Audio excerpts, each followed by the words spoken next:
Okay, we're going to take a look at a scene from Cormac McCarthy's The Road.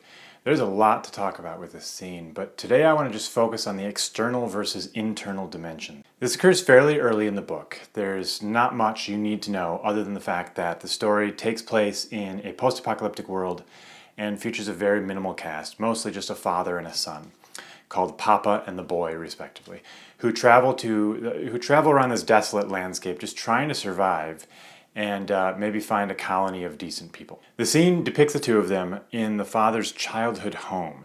If you haven't read it, of course, read it first. And I make this special note about it. McCarthy writes this story, and many others, without using quotation marks for dialogue.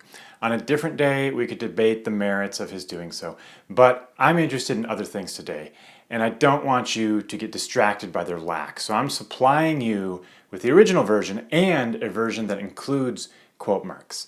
I'd always encourage the original, and I hesitate to even include the altered version at all, but in the past, when I've used this piece in classes, some students just can't get past the lack of quotes. So I give you this altered version of it so you can get past it and we can discuss the successes of this scene. So this is a scene in which the external action is about breaking into a familiar/familial house and taking a look around. The father gives the son a sort of tour of his childhood home, and the son keeps asking to leave.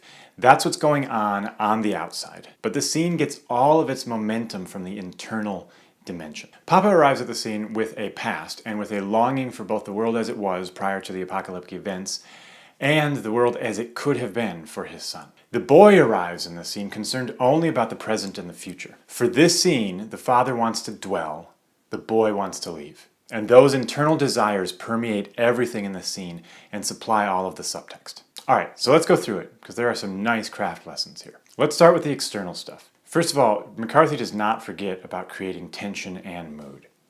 Ever, really, but this scene is no exception. So lesson number one is the external action should convey some sort of trouble. Check out the first sentence. They kicked their way through the trash on the porch and punched into the kitchen. Look at those verbs. This is a violent entry into a house. Later, when McCarthy is describing the yard, he refers to the waste of the yard, a tangle of dead lilac. See how he creates a mood when he describes things? The bones of a small animal dismembered and placed in a pile, possibly a cat. Here's this domesticated animal that has not just died, but has very likely been eaten. You may not have consciously picked up on that, but your subconscious did. What animal other than a human would place bones in a pile? And following on that hint that someone desperate and hungry has been in this house, we get this line about the wooden laths of the ceiling exposed. It's just a troubling, subtle hint of things beyond the surface level facade. So later, when Papa pushes the closet door open, half expecting to find his childhood things, we half expect someone to jump out at him. What we get, though, is no relief. Raw, cold daylight fell through from the roof. Great use of external details to create tension. Lesson 2. External action conveys internal states.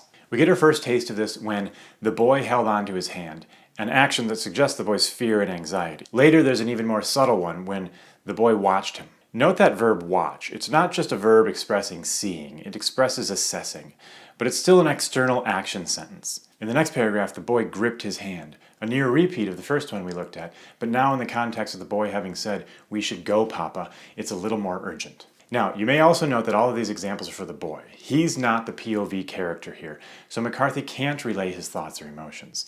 He has to rely on external indicators. So, you get those few, and you get his dialogue. Those are the only indicators you get of the boy's interiority, but they're all we need to assess that he wants to get the hell out of there. Now let's go a bit more internal.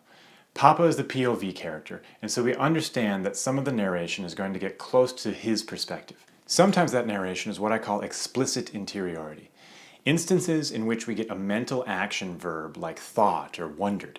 The narrator tells us outright that the POV character is thinking something. Some examples, all much as he remembered it. Or he pushed open the closet door half expecting to find his childhood things. And then there's this poetic description of regret. In the nights in their thousands, to dream the dreams of a child's imaginings.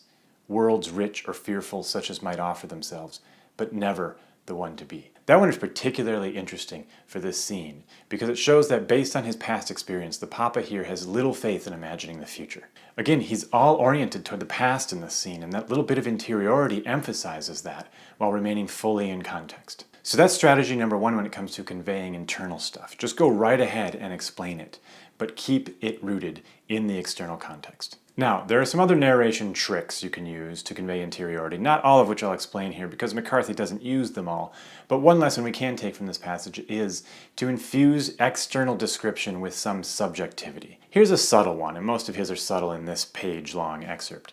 The same cast iron coal grate in the small fireplace. Our tip-off is the word same. That's the character's subjectivity at work in that sentence. See that? Same as the one he remembers from his past. There are a few others that could be character subjectivity, but it's hard to tell. Possibly a cat. That might be the character's conjecture rather than the narrator. And for some further examples of this, you can see the blog post I've written on external versus internal dimension of scene writing. But those are some of the ways in which to get the external and internal working together very well, and the ones that McCarthy is using in this scene. This scene is all about the clash of desires between the present and future-oriented boy and the past-oriented papa. And you see those desires seep through their behavior, their interactions and reactions to their environment, their words with one another. Now, there's one last really cool thing I want to point out. In their final dialogue here, the boy says, "I'm scared." Now, at first this seems like very on-the-nose dialogue. A character stating their genuine feelings is something that I would normally advise against. But there's some really artful ambiguity here. What is the boy scared of? That bad people may be here or nearby? Surely. But also, the effect this house is having on his papa. Look at how nihilistic things turn at the end of the second big paragraph with that line about the world's rich and fearful such as might offer themselves, but never the one to be, and then capped by gray as his heart. The boy recognizes not just the external threats of this house, but I'd argue the internal ones. He needs his papa on his side, looking ahead to the future, not back. And that's the threat here that he recognizes, and that's what he's scared of, as much as he's scared of the external threats. And that clash between the boy and the papa comes through every part of this scene, really, and that's what makes this one so masterful.